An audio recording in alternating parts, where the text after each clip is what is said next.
الحمد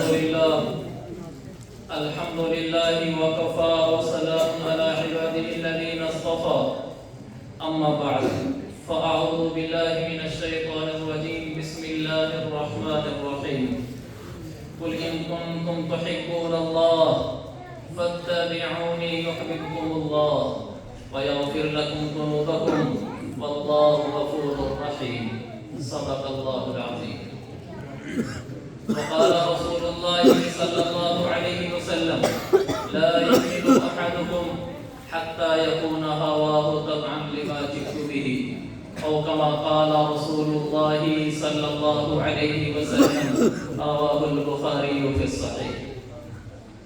میرے محترم دوستوں اور بھائیوں، آج بڑی خوشی کا دن ہے کہ ہم ایک ایسی مبارک تقریب میں جمع ہیں جس کا عنوان ہی سیرت النبی ہے، جس کا عنوان ہی حفظ قرآن ہے۔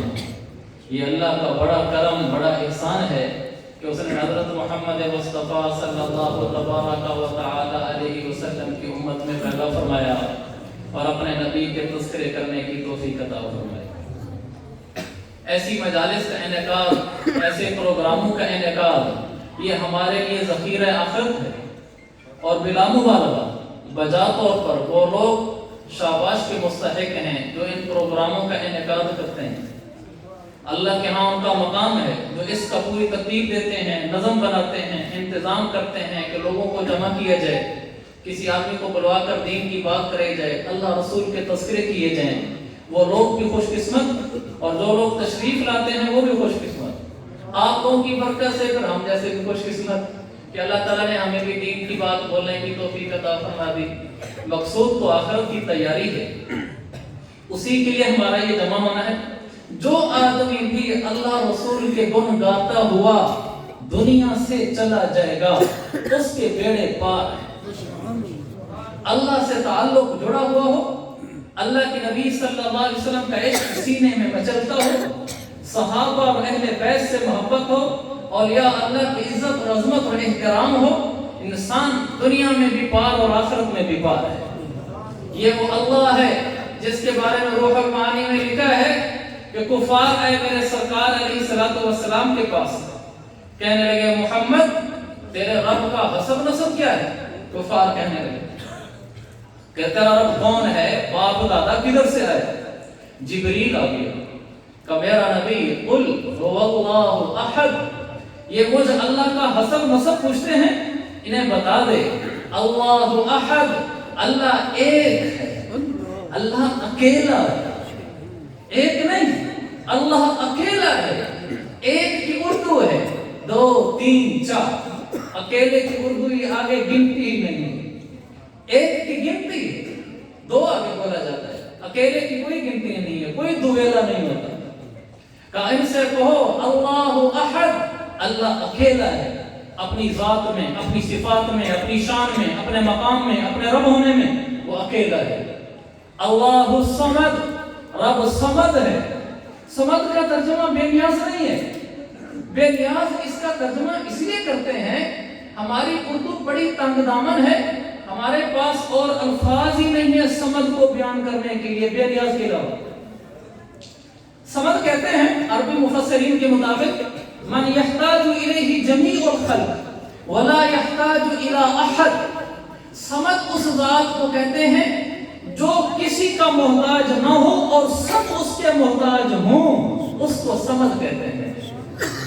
اس کا ترجمہ ایک ہی زبان میں ہو سکتا ہے، یا تو عربی میں ہو سکتا ہے یا پھر ایک زبان ہے سنسکرت، اس میں اس کا ترجمہ موجود ہے۔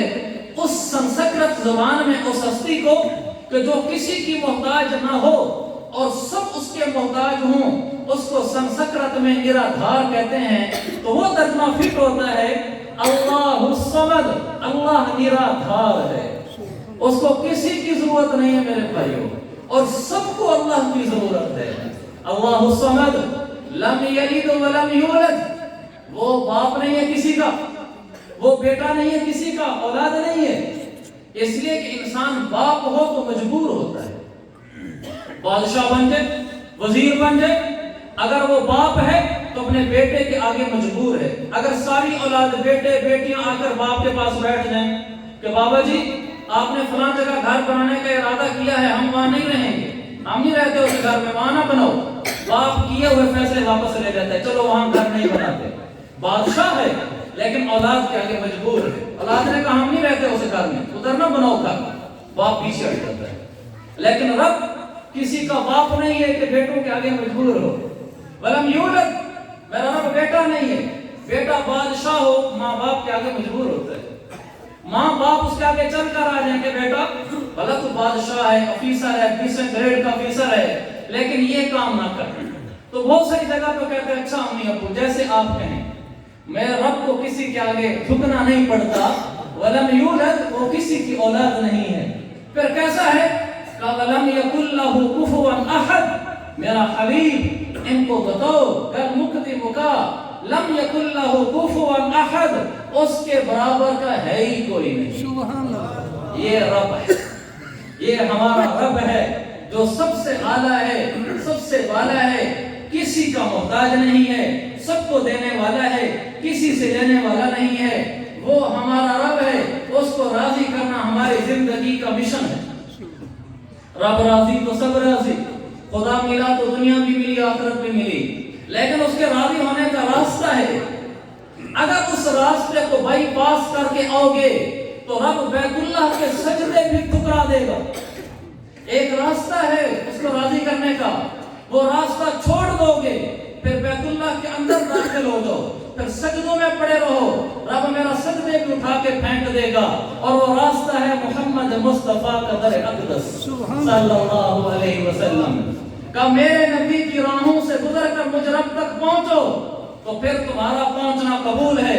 میرے نبی کو درمیان سے نکال دو، تمہارے سجدے بھی مجھے قبول نہیں ہیں، تمہاری بیت اللہ کی عبادتیں بھی مجھے قبول نہیں ہیں۔ مجھے وہ چاہیے جو میرا محبوب کہے۔ اس لیے اللہ نے فرمایا قرآن میں آتاکم رسول، اللہ تعالیٰ فرماتے ہیں ان کو کہو وہ کرو جو رسول نے تمہیں دیا، اور جس سے میرے نبی نے روکا اس سے رک جاؤ، پھر تو ہو میرے بندے۔ اگر تم نے ایسا نہ کیا، میرے نبی کی چال چھوڑ دی، پھر جو کرنا ہے کر لو، میں رب لا الہ الا اللہ بھی قبول نہیں کروں گا جب تک محمد رسول اللہ نہیں پڑھے گا۔ پہلے مجھے لا الہ الا اللہ قبول کرنے کے لیے اللہ محمد رسول اللہ کو دیکھتا ہے، اور اپنے نبی کو ایسا مقام دیا۔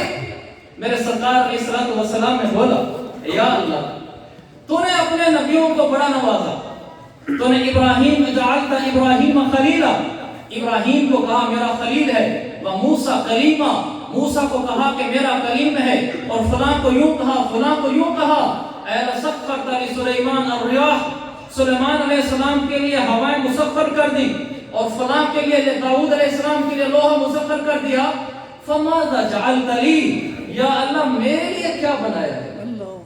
سننا اللہ نے کیا بنوایا کہ میرا نبی ما ذکرت الا ذکرت معی، ان کو تو جو میں نے دینا تھا دے دیا، لیکن تیرے ساتھ میرا معاملہ یہ ہے قیامت کے دن تک ما ذکرت الا ذکرت معی، جہاں جہاں ذکر خدا ہوگا وہیں وہیں ذکر مصطفیٰ ہوگا۔ جا میرا حبیب تجھے یہ دیا ہے، سبحان اللہ، میرا حبیب تجھے یہ دیا ہے، جہاں جہاں ذکر خدا ہوگا وہیں وہیں ذکر مصطفیٰ ہوگا۔ پھر ایسا ہوا، میرے رب نے قرآن شروع کیا الحمدللہ رب العالمین سے، قرآن والناس تک نہیں پہنچتا جب تک درمیان میں محمد مصطفیٰ کے گن نہ گائے، جب تک سرکار کے چرچے نہ ہو جائیں حافظ قرآن کا والناس ہی نہیں آتا۔ راستے میں کبھی یا ایھا المزمل سے گزرے گا، کبھی یا ایھا المدثر سے گزرے گا، کبھی کچھ کہے گا، کبھی یا ایھا الرسول کہے گا، کبھی یا ایھا النبی کہے گا، کبھی محمد بولے گا، کبھی احمد بولے گا، قرآن سے گزرے گا میرے سرکار کی گلیوں میں سے، پھر والناس پہ پہنچے گا۔ میرے رب نے کہا جہاں ذکر خدا ہوگا وہیں ذکر مصطفیٰ ہوگا۔ سبحان اللہ، شان مصطفیٰ زندہ باد، شان مصطفیٰ زندہ باد۔ یہ دونوں ملیں گے پھر بیڑے پار ہوں گے۔ توحید سینوں میں مچلتی ہو، گاڑی ہو، عشق مصطفیٰ ایسے پھاٹے مارتا ہو، اور پھر اذان شروع ہوئی لا الہ الا اللہ، اللہ اکبر، محمد رسول اللہ، سب کچھ ہے۔ آغاز اذان کا ہوتا ہے اللہ اکبر اللہ اکبر، توحید پہلے، پھر اشہد ان لا الہ الا اللہ۔ جب تک اشہد ان محمد رسول اللہ نہیں کہتا اذان مکمل نہیں ہوتی. اگر چھوٹ گیا ہے درمیان سے، علماء مسئلہ یہ بتاتے ہیں کہ اذان ہی نہیں ہوئی دوبارہ پڑھو، بھلا اللہ کا نام 10 دفعہ لے لیا ہے. جہاں جہاں ذکر خدا ہوگا وہیں وہیں ذکر مصطفیٰ ہوگا. پھر جنازے کی نماز پڑھے گا، پہلی تکبیر کے بعد پڑھے گا سبحانک اللہم، اور دوسری کے بعد درود پڑھے گا تو تیسری تکبیر کو جائے گا، ورنہ جنازہ ہی نہیں ہوا. کہاں کہاں جاؤ گے، جہاں جہاں جاؤ گے اللہ پہلے اور اس کا حبیب ساتھ جڑا ہوا ہے. اطیعوا اللہ و اطیعوا الرسول، اللہ کہتے ہیں میری مانو، آگے کا اطیعوا الرسول، میرے نبی کی مانو پھر میرے تک پہنچو گے. اگر ایسا نہ کیا تو پھر میں تمہاری اطاعت جو میری ہو رہی ہے یہ بھی قبول نہیں کروں گا جب تک میرے نبی کے در سے ہو کر نہیں آؤ گے. میرے عزیز بھائیو یہ سبق ہے. ادبوا اولادکم علی ثلاث خصال، حدیث مجھے یاد ہے. اللہ کے نبی نے فرمایا اپنی اولاد کو 3 چیزوں کی تربیت دو. تو اس میں آپ نے فرمایا حب نبیکم، اپنی اولاد کو اس کی تربیت دو کہ ان کے سینوں میں حب مصطفیٰ ہو صلی اللہ علیہ وسلم کا یہ تربیت دو. وحب اہل بیتی، ان کو تربیت دو کہ ان کے سینوں میں آل رسول کی محبت ہو. وتلاوت القرآن، قراءت القرآن، اور میں اپنی اولاد کو تربیت دو کہ قرآن پڑھنا آتا ہو. یہ بھی اولاد ہے جو اپنے نبی سے واقف نہیں، اہل بیت سے واقف نہیں، قرآن پڑھنا نہیں جانتی. بڑے دکھ کا مقام ہے میرے بھائیو. ہماری اولادیں، ہم تو بچیاں بھی ایم فل کر لیتی ہیں، پی ایچ ڈی کر لیتی ہیں، اسکالر بن جاتی ہیں، ڈاکٹریٹ کی ڈگری لے لیتی ہیں، لیکن ان کو پورا قرآن تجویز سے پڑھنا نہیں آتا. یہ ہم والدین کی زیادتی ہے کہ ہم نے اپنی بچی اور بچے کو انگلش اور دنیاوی تعلیم میں تو اتنا اوپر پہنچایا کہ سب سے آخری ڈگری پی ایچ ڈی تک پہنچ گئے، ایم فل تک پہنچ گئے، لیکن ان کو قرآن کا ایک صفحہ تجوید کے ساتھ پڑھانا نہیں آتا. یہ ماں باپ نے زیادتی کی ہے. اپنی اولادوں کو میرے عزیز بھائیو قرآن بھی سکھاؤ. تو میں کہہ رہا تھا کہ اللہ کے نبی نے فرمایا اپنی اولاد کو میری محبت سکھاؤ. حضور صلی اللہ علیہ وسلم کی محبت سینے میں نہیں اترے گی میرے بھائیو. میں مہمان مسافر ممبر، میری ذمہ داری ہے کہ امانت داری سے بولوں. میں آپ کو یہ بات کہنا چاہتا ہوں، جب تک عشق مصطفیٰ سینوں میں نہیں ہوگا، اطاعت مصطفیٰ بدن میں نہیں ہوگی، مجھے میرے رب کی قسم اکیلے رب کی عبادت کرنے سے، بیت اللہ کے سجدے کرنے سے بھی جنت نہیں ملے گی. ہمیں اللہ کے ساتھ اللہ کے رسول کو چلانا ہے. یہ ہمارا ایمان ہے، یہ ہمارا دین ہے. ہم اپنی اولاد کے آگے تذکرے کریں اپنے سرکار علیہ السلام کے، اپنے آقا مدنی علیہ السلام کے. عشق میں تڑپ میں اور ملکیں اللہ والے عشق کر کے چلے گئے، ہم تو میرے عزیز بھائیو نام کے رہ گئے. اللہ ہمیں حقیقی عشق نصیب فرمائے. صحابہ تھے میرے نبی پر جانے دیتے تھے. ہم تو لفظی کے بادشاہ نا، صحابہ ایسے نہیں تھے. میرے نبی کے آگے اللہ کے نبی حکم کرتے تھے، صحابہ نچھاور ہوتے تھے. میرے نبی حکم کرتے تھے، صحابہ نچھاور ہو جاتے تھے. اللہ کے نبی علیہ السلام بیٹھے تھے، برا بن مالک انصاری ہیں، اللہ کے نبی کے پاس ہے کہ یا رسول اللہ مرنی ما شئت، آپ حکم فرمائیں میں پورا کروں گا. ماحول یہ ہے کہ نماز کا کہیں، روزے کا کہیں، تلاوت کا کہیں، حکم دے میں پورا کروں گا. سرکار نے امتحان فرمایا اذهب فقتل اباک، جا باپ کی گردن لے کر. برا نے کیا کیا آگے سے؟ برا بن مالک نے یہ نہیں پوچھا یا رسول اللہ کیوں، وہ کیوں والے نہیں تھے، وہ جی والے تھے. سرکار کا فرمان ہے تو پھر کیوں نہیں ہوا کرتی. یا میرے نبی نے کہا پردہ کرو تو پوچھتے ہیں کیوں، سارے تو بہن بھائی ہیں مسلمان آپس میں. وہاں یہ باتیں نہیں ہوا کرتی تھی. میرے آقا میرے آقا علیہ ابو داؤد کے حدیث ہے، میرے آقا علیہ السلام نے فرمایا علیکن بخافات الطریق، خواتین سے کہا کہ جب راستے میں چلا کرو تو راستے کے کنارے پہ چلا کرو، درمیان میں نہ چلا کرو. تم عورتیں ہو. صحابیات اور صحابہ کیسے میرے نبی کے آگے بچھ جاتے تھے، اللہ کے نبی کے حکم کے آگے فدا ہو جاتے تھے. جب یہ حکم ملا صحابیات دیوار کے کنارے اس طرح مل کے چلا کرتی تھی. وہ ہماری پلستر کی دیواریں تو تھی نہیں، وہ تو مٹی کی تھی اونچی نیچی. بعض صحابیات کے اوپر پردے والی چادر دیوار کے ساتھ الجھ جاتی تھی، اٹک جاتی تھی. اتنا دیوار کے قریب چلتی تھی